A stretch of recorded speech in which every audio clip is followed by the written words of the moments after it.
감사합니다. 화창한 날씨 주시고 오늘 하나님 아버지 앞에 나온 저희들 온전한 마음으로 예배에 임할 수 있게 하소서.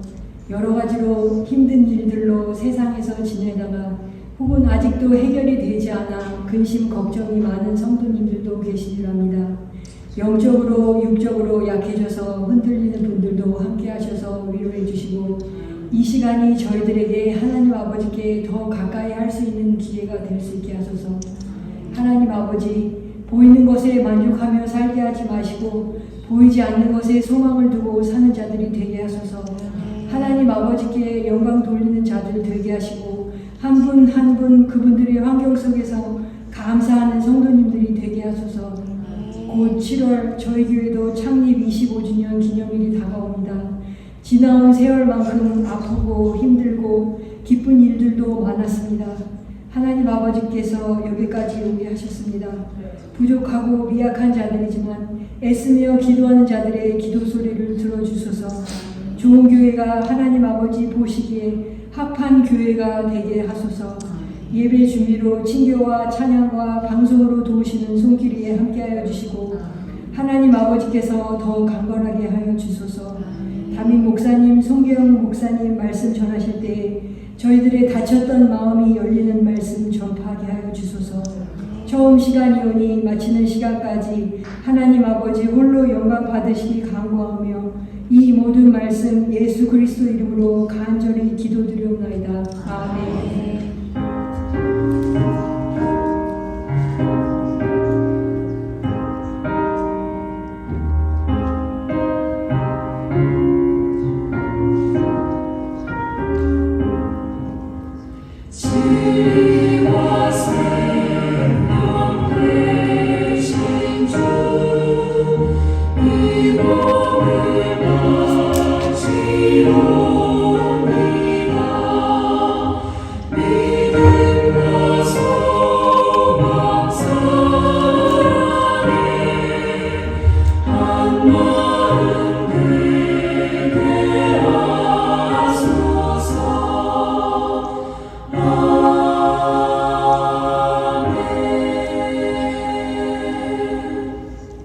여러분을 주님의 이름으로 환영합니다. 오늘 예배 드리는 중에 새로운 얼굴이 참석하셔서 인사를 드리겠습니다.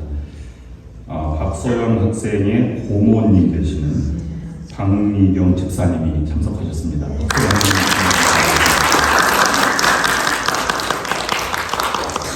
믿음이 참 좋으신 분 같이 보이는데 우리 김정호 장로님이 믿음이 좋으신 분입니다. 이렇게 소개를 해주셔서 아주 든든하고 예배가 훨씬 더 풍요롭고 기쁨이 넘치는 예배가 된 것 같습니다. 감사드립니다.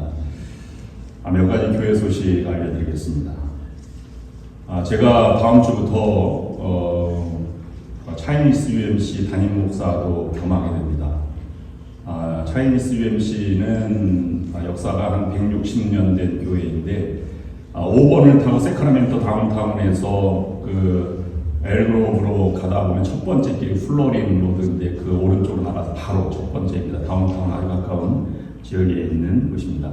우리 교회에서는 30분 또는 35분 걸리는데 아침 10시에 그곳에서 예배를 드리고 여기 도착을 하면 11시 30분 정도 도착을 합니다. 그래서 다음 주부터는 예배 시간이 11시 반으로 조정이 됩니다. 참고해 주시기를 바라고 그리고 우리 교회가 이제 더 부흥하면 이 템포러리로 담임을 맡는 것입니다. 그래서 여러분 열심히 교회를 섬겨주시고 그 다음에 연합감리교회가 목사가 많이 부족하니까 또 그런 측면에서 연합한 교회를 함께 목회자가 담임 목사로 파송이 되는 것이니까 여러분 이해해 주시면 감사하겠습니다. 속회주일로 모이는 속은 계속 날짜를 정해서 모여주시길 바라고 이제 후반기 첫 번째 주일이 다음 주일을 맞이하게 됩니다. 새로 시작하면서 거룩한 식탁 성찬 예식을 거행합니다. 많이 기도로 준비하시고 참여해 주시면 감사하겠습니다. 우리 교회가 7월 마지막 주가 창립 25주년이 됩니다. 잔시도 준비하고 임직식도 해야 하고 25주년, 50주년, 그 다음에 100주년 이렇게 교회가 큰 행사를 합니다. 그래서 오늘 예배 신교 마친 이후에 직분자 선정을 위한 공천위원회 모임이 있습니다. 주보에 나와 있는 대로 위원 되시는 분들은 사무실로, 담임 목사실로 참여해 주시면 감사하겠습니다. 그러면 일정이 좀 빠듯하게 있어요. 다음 주에는 총회가 진행이 되고요. 다음 주에 예배 후에 바로 이곳에서 직분자 선정을 위한 총회를 하겠습니다. 총회 끝나면 총회가 다 되는 것이 아니라 연합감리교회 연회 코커스에 공천되신 분들이 이제 시험 보고 면접도 보고 이래서 연합감리교회 전체로 임직식을 하게 됩니다. 그래 그 일정이 촉박하기 때문에 이 일정을 이렇게 잡았습니다. 참고해 주시면 감사하겠습니다. 이를 묵상자료집이 계속 웹사이트나 카톡 단체방을 통해서 나아가고 있습니다. 참고해 주시길 바라고, 연합감리교회 텔레폰 연회바다연회는 내일 아침까지 있습니다. 제가 오늘 예배 마치고 다녀옵니다. 그 다음에 저는 서부지역 목회자 가족수양회가 내일부터 화요일부터 금요일까지 있습니다. 제가 직전 회장이었기 때문에 우리 가족이 함께 다 다녀옵니다. 그 다음에 지난주에 소개를 했는데 참여를 못하셔서 오늘 다시 소개를 합니다. 박유미 집사님께서 등록을 하셨습니다.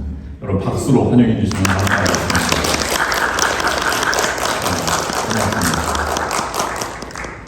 어제 그저께 우리 연회에서 참여한 한인 목사님들이 다 모이면 60명 정도 됩니다. 그러면 연합감리교회 개체교회 평신도 대표도 한 명씩이 다 오고, 전체가 다 모이면 한 100여 명 되는데 우리 교회에서 6교회가 주관해서 저녁 식사를 준비해서 대접하였습니다. 제가 사진을 몇 개 준비해서 함께 보시면 감사하겠습니다. 이분들이 준비한 인원들이고요. 낯선 얼굴도 있어서 제가 생소한 분도 계셨습니다. 남자분들이 또 일찍 오셔서 듬직하게 이렇게 일선을 도와주셨습니다. 그 다음에 전체가 이렇게 잘 디자인되어서 준비를 해주셨고요. 그 다음에 오시는 분들 제가 사진을 몇 장 찍어 보았습니다. 그 다음에 음식도 이렇게 서빙 준비하는 분들이 다 도열해 있었고, 그 다음에 배식도 이렇게 하였습니다. 감사를 드리고 수고한 모든 분들께 감사를 드립니다. 저분이 유재성 목사님이라고 목사회 회장님인데 전체를 다 진행하는 목사님이셨습니다. 음식을 다 나눈 다음에 특별히 오클랜드 연합감리교회의 담임 목사님이 우리 초대 담임 목사님이었던 정현선 목사님이신데 우리 교회 오면서 선교 헌금을 들고 오셨습니다. 선교 헌금 전달식을 하셔서 이청규 장로님이 수령을 하셨습니다. 감사를 드립니다. 우리 교회가 이번 행사를 통해서 연회 모든 목사님들에게 많이 알려졌어요. 우리는 참 부족하다고 느꼈는데 그분들이 오셔서 첫인상이 이렇게 아름답고 좋은 교회가 있나 이렇게 말씀하셨습니다. 제가 약간 창피하긴 했는데요. 그래도 위상이 높아졌고 음식이 6개에서 준비해서 아주 완벽했습니다. 품격도 위상도 높아졌습니다. 근데 문제는 오신 분들이 다 목사님들이라 우리 교회 등록할 분들은 없으셨습니다. 앞으로 좋은 소문이 나서 많이 오실 줄로 믿고 만나는 분마다 모두 너무 좋았다는 거예요. 근데 한 가지 단점을 꼭 얘기하시는 분들이 계십니다. 한 가지 단점 뭐냐면 마이크가 다 안 들렸다는 겁니다. 그러면 다른 것은 더 완벽했다는 얘기죠. 흠 잡을 데가 없어서 마이크를 흠을 잡더라고요. 그래서 아주 성대하게 잘 치렀습니다. 내년도 연회가 있는데 또 하려는지는 6교회에 달려있습니다. 감사를 드리고 수고한 분들께 감사를 드립니다. 이상으로 광고 말씀 마치겠습니다. Today's scripture reading is from Acts chapter 17, verses 1 through 9.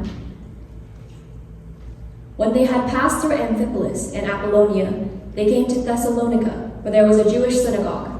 And as his custom was, Paul went into the synagogue, and on 3 Sabbath days he reasoned with them for the scriptures, explaining and proving that the Christ had to suffer and rise from the dead. This Jesus I am proclaiming to you is the Christ, he said. Some of the Jews were persuaded and joined Paul and Silas, as did a large number of God-fearing Greeks, and not a few prominent women. But the Jews were jealous, so they rounded up some bad characters from the marketplace, formed a mob, and started a riot in the city. They rushed to Jason's house in search of Paul and Silas in order to bring them out to the crowd.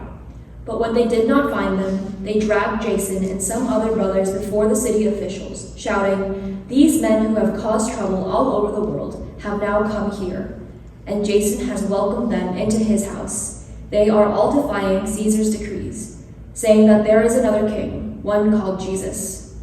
When they heard this, the crowd and the city officials were thrown into turmoil. Then they made Jason and the others post bond and let them go. This is the word of God. 아멘. 노래해 주시는 말씀은 사도행전 17장 1절부터 9절까지 말씀입니다. 저와 여러분이 교독을 읽겠습니다. 제가 먼저 읽겠습니다. 그들이 암비볼리와 볼로니아로 다녀가 데살로니가에 이르니 거기 유대인의 회당이 있는지라. 바울이 자기의 말대로 그들에게로 들어가서 새 안식일에 성경을 가지고 강론하며 뜻을 풀어 그리스도가 해를 받고 죽은 자 가운데서 다시 살아나야 할 것을 증언하고 이르되 내가 너희에게 전하는 이 예수가 곧 그리스도라 하니. 그 중에 어떤 사람 곧 경건한 헬라인의 그 무리와 적잖은 기부인도 권함을 받고 바울과 신라를 따르나 그러나 유대인들은 시기하여 저자의 어떤 불량한 사람들을 데리고 떼를 지어 성을 소동하게 하여 야손의 집에 침입하여 그들을 백성에게 끌어내려고 찾았으나 발견하지 못함에 야손과 및 형제들을 불고 국장들 앞에 가서 소리질러 이르되 전하를 어지럽게 하던 이 사람들이 여기도 이름에 야손이 그들을 맞아 들였도다. 이 사람들이 다 가이사의 명을 거역하여 말하되 다른 임금 곧 예수라 하는 이가 있다 하더이다 하니. 우리와 국장들이 이 말을 듣고 소동하여 함께 야손과 그 나머지 사람들에게 보석금을 받고 놓아주니라. 아멘.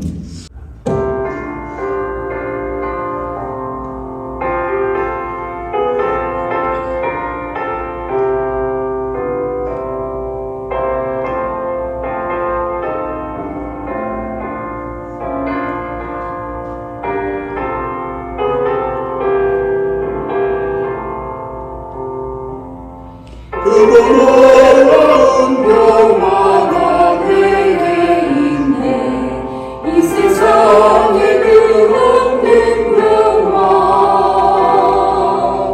나의 영원 밤은 주께 드립니다. 놀라운 나의 구주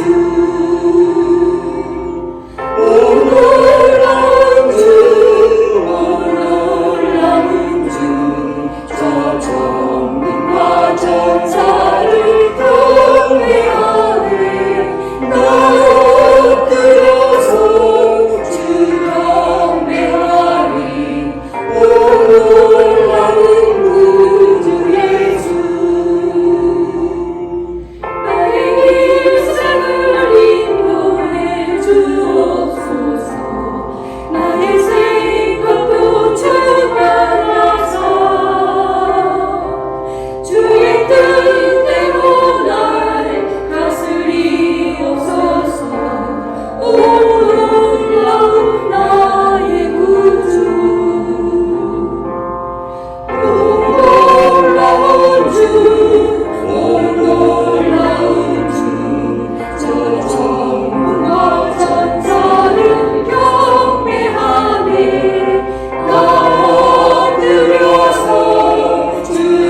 천국과 천사를 경배하네. 나와 엎드려서 주 경배하리. 오 놀라운 구주 예수.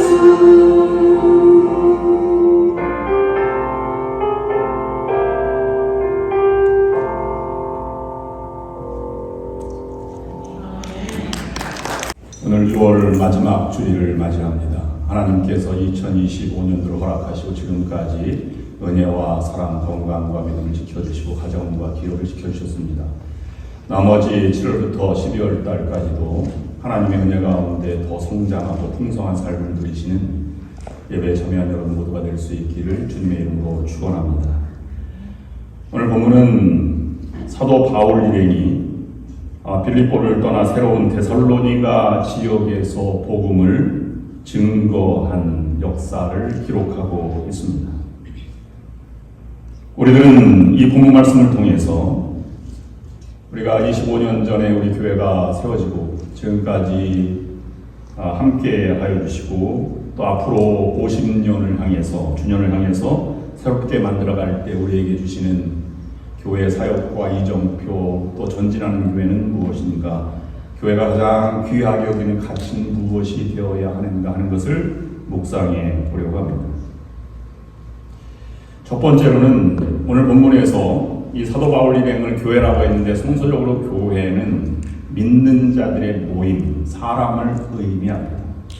그런 측면에서 보면 사도 바울 일행이 하나의 교회로서 전도여행을 다녔는데 그들은 첫 번째로는 전진하는 교회의 모습을 우리에게 보여주고 있습니다. 여러분, 빌립보 감옥에서 지진이 울리고 잡고가 풀려진 다음에 바울과 실라가 풀려나오게 되었고 죄수들도 다 달아나게 되었습니다. 그리고 간수장의 집에 가서 세례를 베풀고 다시 감옥에 들어와서 모든 것을 정리하고 루디아의 집에 가서 그들을 위로하며 내가 살아있다, 하나님의 은혜가 함께한다 라고 한 다음에 복음의 옥문을 열어서 복음을 증거하게 된 것을 감사하고 하나님의 이 길을 열어주셨던 하나님의 선하시고 전능하신 손길에 감동하여서 인사를 드리고 그들이 떠나서 데살로니가 지역에 가게 되었다는 것입니다. 우리 같으면 큰 기적과 이사를 만나면 잔치를 벌이고 몇 날 며칠을 축하하고 은혜를 감사하며 찬양을 부르고 기도하였을 터인데 바울 일행은 그 놀라운 기적과 이사를 경험하고 그 자리를 인사하고 떠났다는 것이 마음에 와닿습니다. 머무르지 않고 100마일, 160km가 되는 먼 길을 걸어서 데살로니가 지역에 도착하게 된 것입니다. 데살로니가라고 하는 지명은 오늘날은 살로니라고 하는 이름으로 바뀌어 있고 지금은 억 정도 되는 2만 명 정도가 살고 있는 작은 도시였지만 당시에는 마게도니아의 수도였습니다. 그래서 빌립보 지역에서 데살로니가로 가는 지역에 연결해주는 길을 일본 국도 이렇게 부르기도 하지만 사람의 이름을 정해서 에그나티아의 길이라고 불려졌습니다. 자갈길로 잘 다져진 로마의 주요 통로의 길이었습니다. 옛날에는 군사로 땅을 정복하기 위해서 전쟁터로 가는 길이었지만 이제는 선교사들의 길로 그 길을 걸어가고 있는 것입니다. 인간이 자기들의 이익을 위해 계획하려고 해도 하나님은 그것을 하나님의 뜻에 바꾸어 선용함을 우리가 볼 수 있습니다. 그것에서 복음을 증거하자 유대교로 개종한 헬라인들이 바울과 실라를 따라서 복음을 믿게 되었고 바울 일행은 한 곳에 머무르지 않고 계속해서 서바나 땅끝을 향해서 걸어가고 있는 걸 볼 수 있습니다. 오늘 우리에게 주는 교훈은 성도나 신앙이나 교회나 모든 사람들은 믿는 이들은 끊임없이 전진하는 존재여야 한다는 것입니다. 전진한다는 것은 변화를 받아들이고 그리고 새로운 시도를 하며 주저하지 않고 그것을 수용하며 새로운 길을 걸어가는 것입니다. 때로는 그것이 내게 이해할 수 없고 때로는 경황스럽게 놀랍게 다가온다고 할지라도 그것을 받아들여서 오순절 성령 강림처럼 하나님의 역사로 받아들이고 그 길을 걸어갔던 그 모습들을 우리에게 바라볼 수 있는 것입니다. 우리도 우리 교회도 끊임없이 변화하고 전진하는 교회이어야만 합니다. 이것이 진정한 교회의 모습이요 건강한 교회입니다. 그리고 하나님이 원하시는 교회입니다. 그래서 예루살렘 교회를 통해서 오순절 다락방의 역사를 통해서 예루살렘 교회가 세워지고 안디옥 교회를 향해서 선교사 바울과 바나바를 선교사로 파송하고 또 2차 바울과 실라와 아니면 바나바와 이 마가를 보내는 그런 일도 감당하게 되었습니다.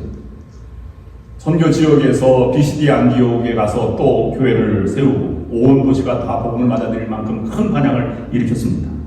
그래서 그곳을 떠나서 이고니온, 루스드라, 더베 그리고 2차 전도행에 지금 빌립보, 데살로니가를 향해서 걸어가고 있고 그것의 교회를 세우고 있는 것입니다. 하나님의 교회는 사역이 한 곳에서 안주한 교회는 교회의 가치를 상실한 교회입니다. 한 곳에 사역만 있다고 해서 그리스도 교회는 악기파와 무악기파로 나눠져서 피아노도 들여놓지 않는 그런 일도 일어났습니다. 예전에는 기타를 들고 찬양을 부른다는 건 한국 특별히 고신측 장로교에서는 있을 수 없는 일이었습니다. 드럼을 사용한다는 것도 불가능했습니다. 그러나 지금은 웬만한 모든 교회는 이것을 다 수용하고 있습니다. 변화를 한 것입니다.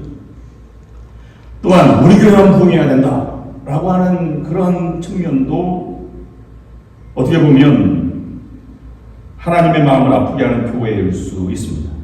왜 교회가 부흥하고 전진하고 발전하고 복음을 증거해야 되느냐라고 하는 것은 표면적으로는 복음을 증거하고 구원받은 백성 기쁨을 전하는 것이지만 내면적으로 보면 모든 상처받은 영혼들을 치유하고 하나님의 은혜를 경험하게 하며 그들을 회복하는 삶을 살아가도록 우리에게 부름받은 존재로서 교회는 그렇게 나아가야 한다는 것을 말씀하고 있는 것입니다. 교회는 세상에 이런 많은 공중자분 권세와 적을 피해 숨는 방공호가 아니라 구원의 방주로서 전진하고 나아가는 공격적인 이 부대의 전투적인 자세가 있어야 하는 것입니다. 이 땅에 교회가 존재하는 것은 두 가지입니다. 우리가 잘 해보지 않은 것인데 성경은 우리에게 분명하게 말씀하고 있습니다. 디모데후서 2장 22절 말씀에 이렇게 기록하고 있습니다. 너는 청년의 정욕을 피하고 주를 깨끗한 마음으로 부르는 자들과 함께 의와 믿음과 사랑과 화평을 따르라. 무슨 말씀입니까? 모든 인간의 욕망과 세상에 찌든 것을 버리고 주를 경외하는 깨끗한 마음, 신앙의 모습을 가지고 순결한 모습으로 그 사람들과 함께 교회를 이루어서 의로움과 믿음과 사랑과 화평의 공동체를 만들고 그것을 전하여라 라고 우리에게 말씀해 주고 있는 것입니다. 즉 바른 공동체를 전하는 것입니다. 두 번째는 마가복음 16장 15절 말씀에서 보면 또 이르시되 너희는 온 천하에 다니며 만민에게 복음을 전파하라고 하셨습니다. 여러분 잘 아는 아주 위대한 예수 그리스도의 명령 사도행전 1장 8절 오직 성령이 너희에게 임하시면 너희는 온 천하에 다니며 너희가 권능을 받고 예루살렘과 온 유대와 사마리아 땅 끝까지 이르러 내 증인이 되리라 하시니 믿음의 공동체를 먼저 이루고 그 공동체에서 사랑과 복음이 전파되어서 복음 전파를 향해서 세상으로 나아가야 한다 하는 것을 우리에게 말씀해 주고 있는 것입니다. 그러면 우리가 예배를 드리고 함께 봉사하고 위로하고 신방하고 기도하는 것은 굉장히 중요한 일입니다. 여기에 성결이 유지되고 거룩함이 화평과 의로움이 유지되기 때문입니다. 그리고 더 나아가서는 복음 전파를 향해서 모든 상처받은 영혼이 다시 치유받는 그런 교회 역할을 우리가 감당해야 합니다. 그럼 우리가 이렇게 생각해야 볼 수 있습니다. 그러면 우리가 교회를 이루었으니 나가서 전도하자 이렇게 하는 경우가 있습니다. 일방적으로 복음 전파를 향해서 가야 합니다. 아닙니다. 기도하고 하나님이 부르는 곳으로 향해서 나아가는 것이 필요합니다. 사도 바울 일행은 본인들이 소아시아 7교회 그 넘어서 아시아의 부유한 도시로 가기를 원했으나 하나님이 그 길을 허락하지 않았습니다. 그러면 내가 하고자 하는 것이 아니라 하나님 허락한 일이 무엇일까를 기도하고 그 길로 걸어가는 것이 우리의 사명이 되어야 한다는 것입니다. 사도행전 16장 9절 말씀을 우리가 잊지 말아야 합니다. 밤에 환상이 바울에게 보이니 마게도냐 사람 하나가 서서 그에게 청하이르되 마게도냐로 건너와서 우리를 도우라 하거늘. 와서 도우라. 그의 요청이 있을 때 우리는 가서 도와야 하는 것입니다. 우리가 눈을 들어서 아픈 이들을 바라보고 상처받은 영혼을 바라보는 것은 하나님이 주신 사인입니다. 그들 향해서 걸어가는 것입니다. 여러분이 살아가다가 누구를 만나게 되었어요. 하나님 보내주신 여러분들의 사명입니다. 그들 향해서 걸어가는 것이 중요합니다. 그들을 몰아치고 멀리하고 나는 사명이 있으니 선교지로 가야 한다 라고 하는 것은 잘못된 자기의 방향이라고 볼 수 있는 것입니다. 사람들은 안주하려는 경향이 있습니다. 이건 본성 때문에 그래요. 집을 짓고 텃밭을 가꾸며 성을 건축하고 공동체를 만들어가는 것이 기본적인 우리의 정서입니다. 그러나 하나님은 그 아름다운 것도 무슨 소중하지만 그것을 넘어서 안주하지 말고 다시 나아가라고 말씀하십니다. 하나님이 가장 싫어하시는 것 중에 하나가 성을 쌓는 일입니다. 바벨탑을 쌓는 일이지. 하나님은 성보다는 장막을 좋아하십니다. 그래서 하나님을 모신 이 성막을 장막이라 또는 성막이라 이렇게 말하고 있는 것입니다. 왜냐하면 하나님에게는 약속의 땅을 향해서 계속 전진해야 하기 때문입니다. 성은 한 곳에서 정착하기를 바라는 인간의 개인주의적인 방법이요, 장막은 계속해서 전진하기를 원하시는 하나님의 방법을 다시 한번 생각해 보아야 합니다. 그래서 전진하는 교회가 중요합니다. 그러면 무엇이 전진하는 교회인가 라고 하는 정의가 필요합니다. 본문을 자세히 들여다보면 하나님은 우리들이 계속적으로 전진하는 교회가 되기 위해서 필요한 것이 무엇인지를 분명하게 보여주고 있습니다. 그들은 예수 믿은 지 얼마 되지 않은 사람들입니다. 주는 그리스도이십니다 라고 자기 입으로 시인하고 고백한 지 얼마 되지 않은 교회였지만 믿음 위에 굳게 서서 흔들리지 않았습니다. 사도 바울은 데살로니가전서 1장에서 데살로니가 교회 교인들의 믿음 생활을 평가하면서 칭찬을 아끼지 않았습니다.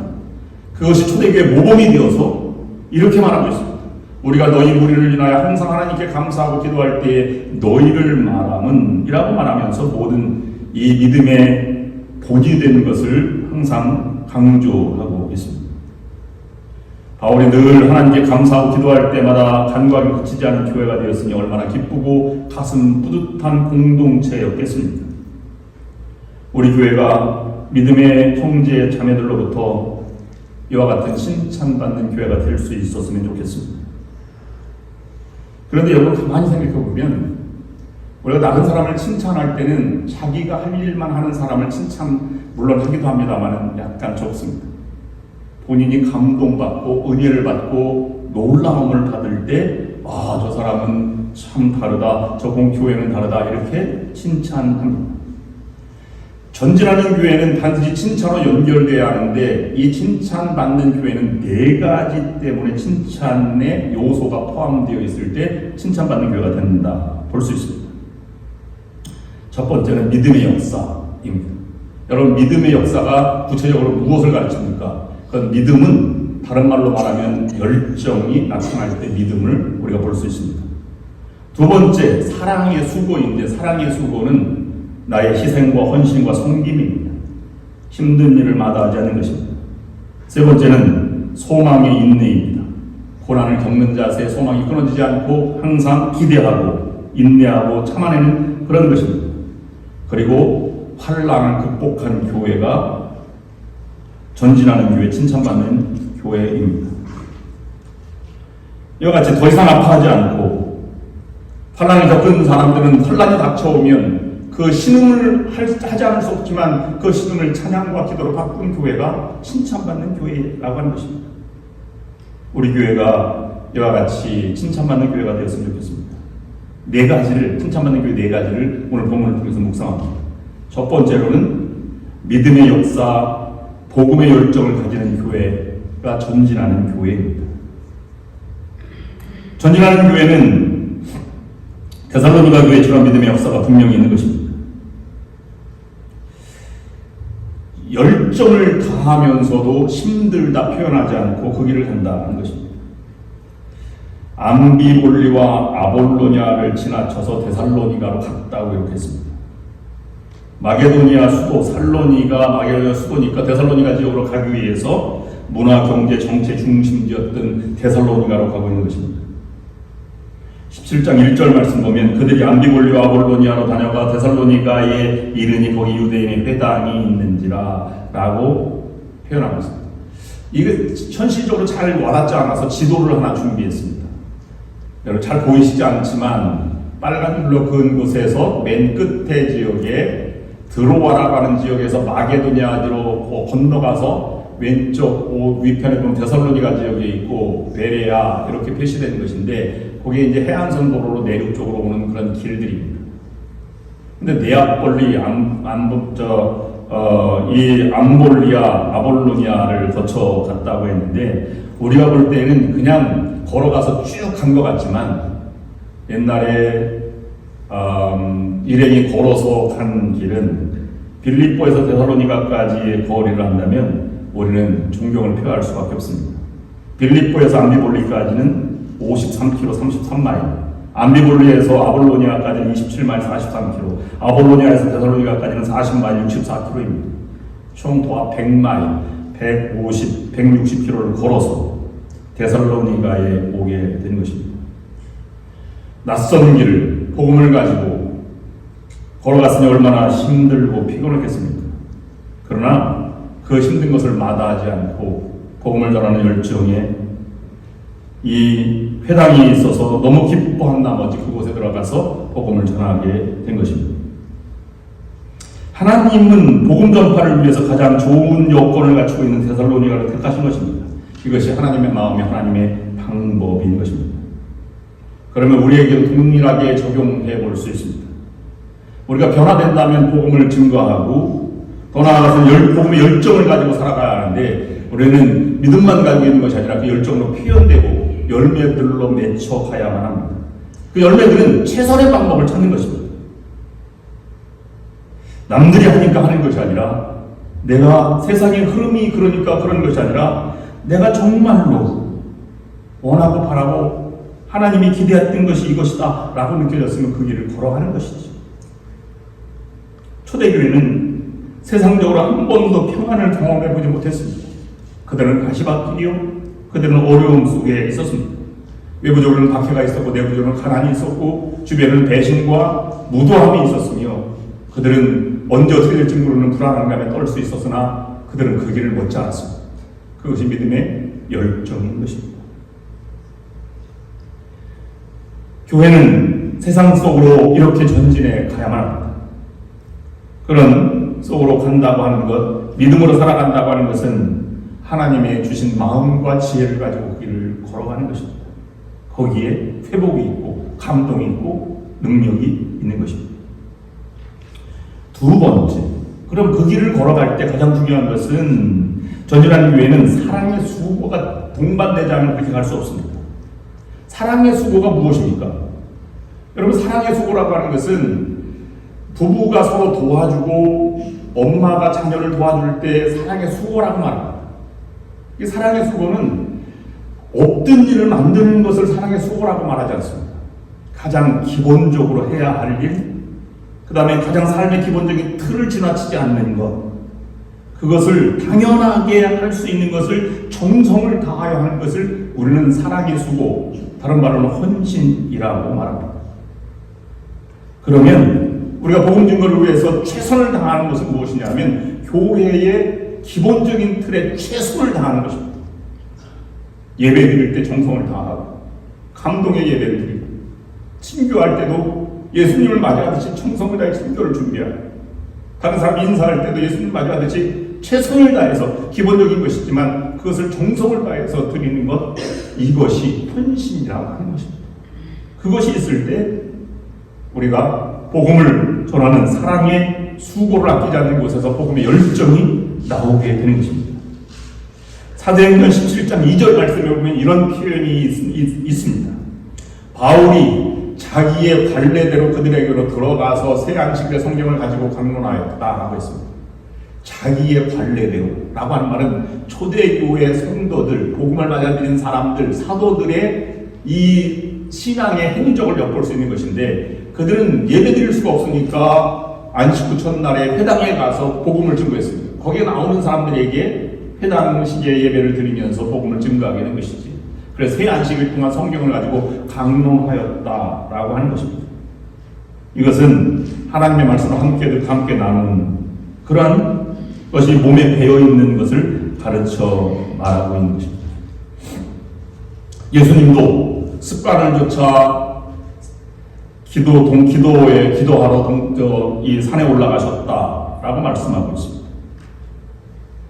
바울은 안식일을 지키며 회당에 나가는 것이 몸에 배어 습관이 되어 있기 때문에 관례대로라고 표현했습니다.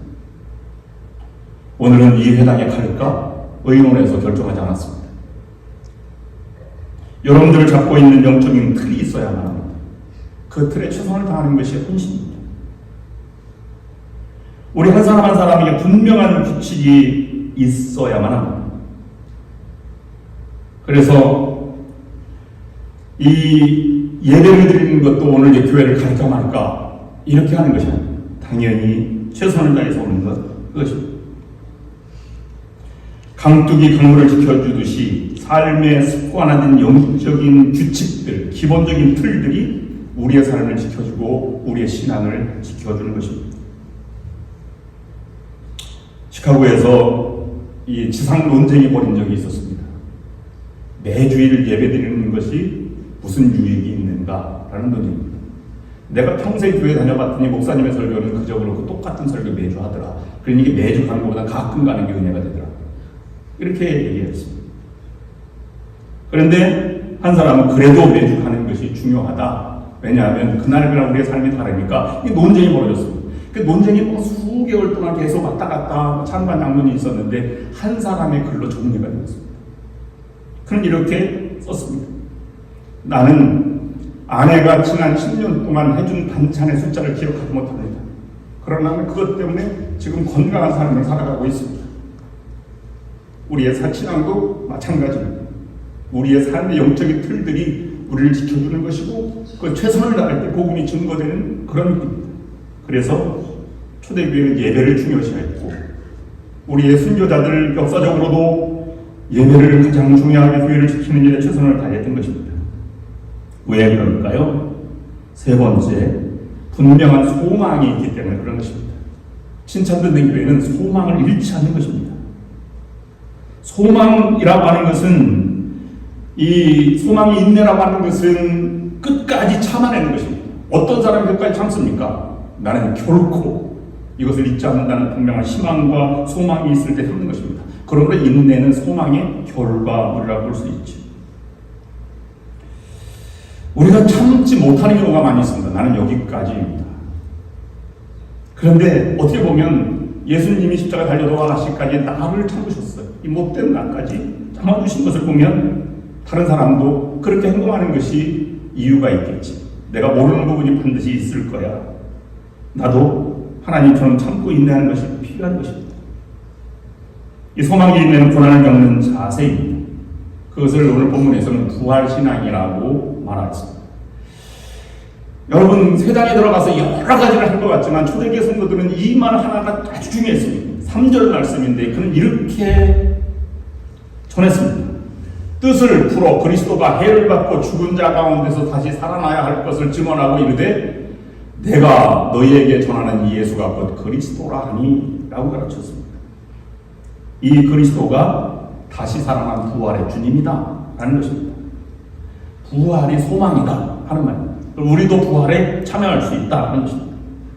부활신앙도 충만할 때 원망하지 않습니다. 우리가 마지막 소망도 우리는 천국 아닙니까? 천국에 소망이 있는데 어떻게 절망과 좌절이 있을 수 있겠습니까? 그러므로 우리는 무엇이 두렵지 않은 존재입니다. 망함이 우리의 두려움이 아닙니다. 왜냐하면 하나님이 우리와 함께 하시기 때문입니다. 부활의 주님을 증거했다는 것은 죽음이 끝이 아니라는 말입니다. 죽을래야 죽을 수 없는 존재입니다. 부활이 보장되어 있기 때문입니다. 그러므로 죽음도 두렵지 않았습니다. 그러므로 모든 환난과 고통과 고난과 모든 역경을 이길 수 있는 신앙을 그들은 부활신앙이라고 하였고, 그 부활신앙의 중심점이 그리스도라고 하는 것을 그는 간직하게 된 것입니다. 이 부활신앙이 법장이었던 초대교회 성도들과 사도들을 거리로 내몰았고 순교자로 변화시켰습니다. 지금 사도 바울이 그 길을 걸어가고 있는 것이고, 우리는 그 길을 걸어가라고 하나님께 요청받고 있는 것입니다. 독일의 문호 괴테는 이렇게 말했습니다. 인생은 부활하신 그리스도를 만나기 전까지는 아무리 화려한 성공일지라도 처량한 나그네에 불과한 것이다 라고 일가를 하였습니다. 부활신앙이 있을 때 우리는 환난에서 이길 수 있고, 그리고 어떤 역경에서 이길 수 있습니다. 유대인들은 이 바로가 신라를 음매하고 잡아서 불량배들, 깡패들을 모아서 야손의 집에 보냈습니다. 습격한 것이죠. 그리고 그러다가 군중 앞에 세우려고 찾아간 것입니다. 6절 말씀 보면 이렇게 말하고 있습니다. 발견하지 못함에 야손과 및 몇 형제들을 끌고 읍장들 앞에 가서 소리질러 이르되 천하를 어지럽게 하던 이 사람들이 여기도 이르매 라고 이렇게 하고 있습니다. 그들은 배타적이었습니다. 광신적인 사람들이었습니다. 그러나 복음 전파에 방해가 되는 것이 있으면 과감히 정리해 나아가고 그 길을 계속 걸어가게 된 것이 바울이 얘기했던 데살로니가 지역에서의 선교 중심입니다. 부흥사 깡패였다 부흥사가 됐던 김익두 목사님이 새벽 기도하다가 잡혀서 순교를 당하게 됐죠. 새벽 기도가 끝나면 이 부흥사였기 때문에 김익두 목사 앞에 매일 시간을 정해서 병자들이 찾아서 기도하였습니다. 근데 김익두 목사는 자기가 특별히 병 고치는 신의 은사가 있다고 한 번도 말하지 않았습니다. 본인이 신의 은사가 능력이 있다거나 특별한 신비를 가지고 있다고 주장하지도 않았습니다. 그냥 찾아오는 사람이 너무 불쌍하니까 기도를 해줬는데 그 하나님께 은혜를 베푸셔서 병자들이 나았다는 소식이 들렸습니다. 그래서 소문이 나기 시작해서 새벽 기도마다 병자들이 막 들것을 들고 오기 시작했습니다. 김익두 목사님은 생각하기를 내가 그러면 새벽 기도하는 것, 이 병자들을 위해서 기도하는 것이 중요하긴 한데 병자들이 찾아오는 모습이 병 고치기 위한 것, 복음 전도가 이게 목적이 아니라는 것을 알았습니다. 그래서 그날 이후로 깨달은 이후로 병 고치는 기도를 중단하고 개인적으로 특별히 마음이 요청해서 가고자 하는 사람이 가서 병자를 위해서 기도했다고 합니다. 우리는 그냥 너무 교회가 부흥하려고 그러니까 그것도 한번 이용했으면 좋겠다라고 생각하지만 신앙의 본질에 있는 모습, 그것은 다른 깊이 있는 영성에서 우러나오는 그런 모습이 되는 것입니다. 천국의 소망, 부활의 능력, 이것은 그냥 구호가 우리들의 진정한 소망이 될 때 그 길을 걸어갈 수 있고 그 상황을 뛰쳐나아갈 수 있게 되는 것입니다. 만약 여러분이 엄청난 막 야손 집에 쳐들어오는 것처럼 공격자들이 막 있고 피해를 당하고 예수 믿는 사람들을 막 음해하고 여러분들 비난하고 막 이렇게 시킨다면 어떻게 여러분 할까요? 그냥 기독교로 남겠으니까 어떻게 하겠습니까? 데살로니가 교회들은 어떻게 했을까요? 데살로니가 교회를 보면 이들이 처한 반응을 볼 수 있는데 적어도 성숙한 교회는 이렇게 변화되었습니다. 데살로니가 전서 1장 6절 말씀에 보면 또 너희는 많은 환난 가운데 성령의 기쁨으로 도움을 받아 우리와 주를 본받는 자가 되었으니 환난 가운데 그리스도를 따라가는 자가 되었다라고 말합니다. 그래서 많은 환난이 있어도 그들은 한 번도 원망하거나 뒤로 물러가지 않고 오뚜기처럼 넘어지지 않고 다시 일어서서 복음을 증거하게 된 것입니다. 그러니 사도 바울이 칭찬하지 않을 수 없는 교회가 된 것입니다. 네 번째, 그러면 전진하는 교회는 환난을 극복한 교회라고 했는데 환난은 우리 안에 있는 시기심입니다. 외적인 환난은 박해와 환난과 고난과 역경이지만 내부적으로 내가 갈등을 갖는 것의 가장 근본적인 원인은 욕심이고 욕심에 배우는 환난입니다. 이 시기심을 다른 말로 말하면 열등감, 비교, 교만 이렇게 바라볼 수 있는 것입니다. 그것이 오늘날 우리가 살아가고 있는 현실 가운데 우리들이 경험하고 있는 환난이라고 말할 수 있습니다. 사도행전 17장 4절 말씀 보면 그 중에 어떤 사람도 경건한 헬라인의 큰 무리가 무리와 적지 않은 귀부인도 권함을 받고 바울과 실라를 따르니라. 이 말의 5절 말씀에 보면 그러나 유대인들은 시기하여 저자의 어떤 불량한 사람들을 데리고 때를 지어 성을 소동하게 하여 야손의 집에 침입하여 그들을 백성 위에 끌어내려고 찾았으나, 여러분, 유대인들 중에 반대하는 사람들은 귀부인들과 지역의 유지들이 신앙을 받아들이려고 하니까 내 이익이 사라진 것과 같이 빌립보 지역과 같이 점치는 여종 때문에 감옥에 갇힌 것처럼 그렇게 시기하고 질투하는 사람들이 나타나게 된 것입니다. 그는 시기의 노예가 되어서 예수 그리스도 십자가에 못 박은 것처럼 그리스도인들을 이렇게 역박하고 박해하였던 것입니다. 우리가 고백하지 않지만 가톨릭에서는 성경으로 인정하는 66권이 성경이라고 말하고 해서 캐논, 정경이라고 말합니다. 삶의 모든 근원이 여기 있다라고 해서 성경이라고 말하는데요. 가톨릭은 요 사이에 외경이라고 하는 것을 몇 개 책을 집어넣어서 그것도 성경이라고 이렇게 고백합니다. 근데 개신교에서는 그것을 정경이라고 보지 않습니다. 근데 외경에 보면 토비트라고 하는 사람의 이야기가 나옵니다. 이스라엘에 살던 사람인데 시리아의 포로로 잡혀가 니누의 성에 살고 있었습니다. 근데 배고픈 사람에게 먹을 것을 주고 헐벗은 사람에게 입을 것을 주는 등 수많은 자선을 베푸며 살아갔습니다. 어느 날 시장에 갔는데 자기의 동료 이스라엘 백성이 살해된 채 버려져 있는 것을 바라보고 동족의 시체를 데려다가 묻어주고 뜰 안 담 옆에 누워 잠을 자고 있었습니다. 그런데 참새똥이 눈에 떨어져서 시력이 점점 이뤄지다가 양쪽 시력을 다 잃게 되었습니다. 여러분, 그럴 때 가장 방해가 되는 것이 아내의 핀잔이었을 것입니다. 여기 보면 이 도비트에게 아내가 말합니다. 내가 당신 때문에 품을 팔아 가게를 꾸려나가고 그리고 이렇게 살아가는 것이 너무 힘들어.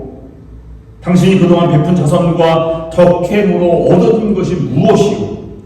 사람들은 당신이 장님이라고 모두 조롱하고 있고 도와주기는커녕 비아냥거리고 있습니다. 그래 토비트라는 사람은 그런 시련 가운데도 끝내 믿음을 잃지 않았습니다. 그 환난과 핍박을 내부적으로 이겨갔을 때 하나님께서는 그의 기도를 들어주셔서 4년 후에 눈을 뜨게 하였다라는 이야기가 나옵니다. 시기심, 비교의식, 이런 것이 우리의 삶에 작용하지 않아야 합니다. 여러분들은 비교할 수 있는 대상이 아닙니다. 왜냐하면 하나님의 자녀요. 하나님의 자녀는 모두가 공주요, 독특한 하나님의 성품, 하나님의 형상을 닮은 사람들이기 때문에 누가 누구를 경멸에 쏟아내고 인간의 존엄성을 훼손해도 안 됩니다. 격려하고 칭찬하고 함께 살아가야 할 것입니다. 이것이 기독교가 바라는 세상의 가치, 평등 세상, 우리는 은혜의 삶을 살아가고 있는 것입니다. 기독교가 이 세상에 들어오니 이런 것들이 사라져야 한다는 것을 알았습니다.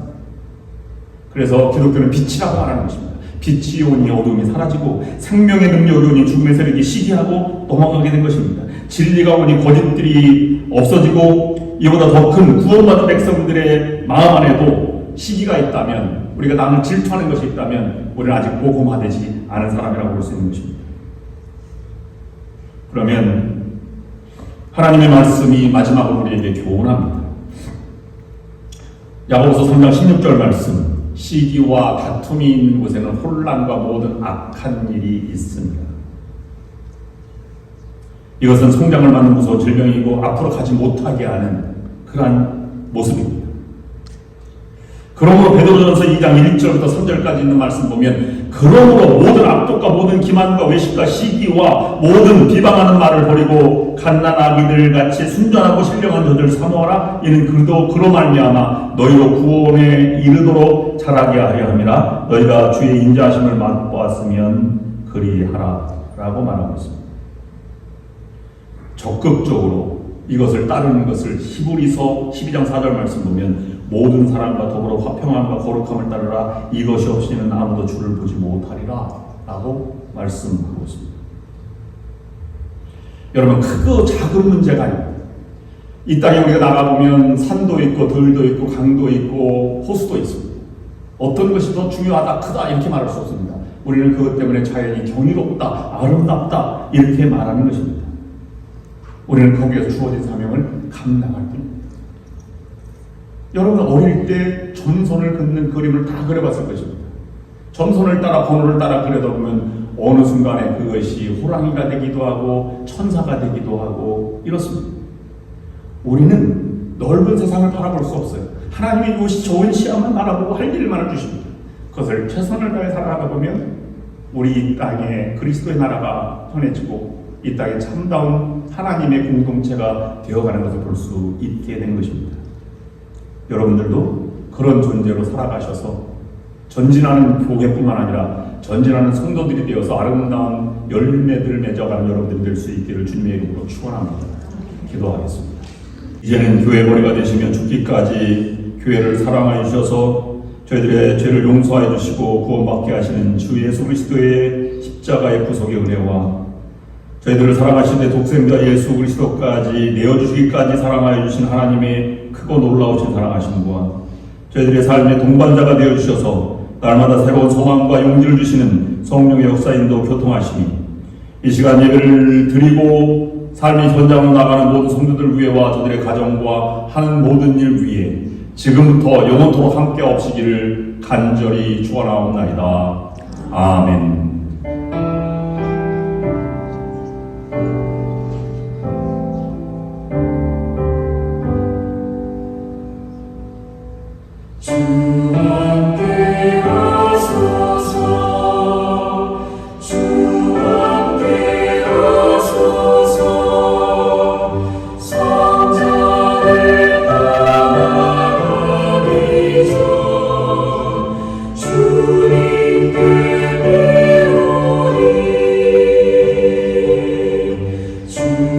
함께